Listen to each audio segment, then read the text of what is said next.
இன்னைக்கு காலம்பர வந்து பசங்கள ஸ்கூலுக்கு அனுப்பிட்டு நம்ம என்ன பண்ணோம்னா, குலதெய்வ கோயிலுக்கு தான் சாமி கும்பிடுறதுக்கு போனோம். இப்போ வந்து ஃபர்ஸ்ட்டு வந்து அங்காள பரமேஸ்வரி அம்பாள் இருக்காங்க இல்லையா? அங்க ஃபர்ஸ்ட்டு சாமி கும்பிட்டு தான் அடுத்து நம்ம சாமிய தரிசனம் பண்ணணும். இப்போ இங்க பார்த்தீங்கன்னா, மாசம் மாசம் அமாவாசைக்கு வந்து அபிஷேக ஆராதனை, சிறப்பு பூஜைகள்லாம் நடைபெறுது இங்க.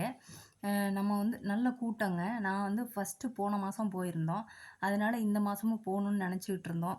நம்ம நெனச்சா முடியுமா என்ன? கடவுள் கூப்பிட்டாரு, நம்ம பாட்டுக்கு போயிட்டே இருக்கோம். அவ்வளோதானே இல்லையா? நல்லபடியா தரிசனம் பண்ணிட்டு, அங்க சாமிய வந்து தரிசனம் பண்றதுக்காக போனோம். சாம்பிராணி வாசகர் இருக்கார் இல்லையா?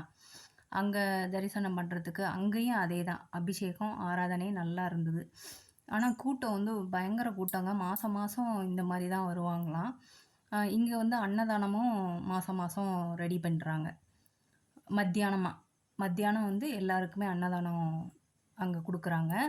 அப்புறம் வந்து என்ன பண்ணோம்னா, அங்க நல்ல இன்னைக்கு மாத்திரம் ஒரு 300, 400 பேர் இருந்தாங்க. நான் இருக்கிற வரைக்கும் நான் சொல்றேன். அதுக்கப்புறம் எவ்வளோ வந்தாங்கன்னு தெரியாது.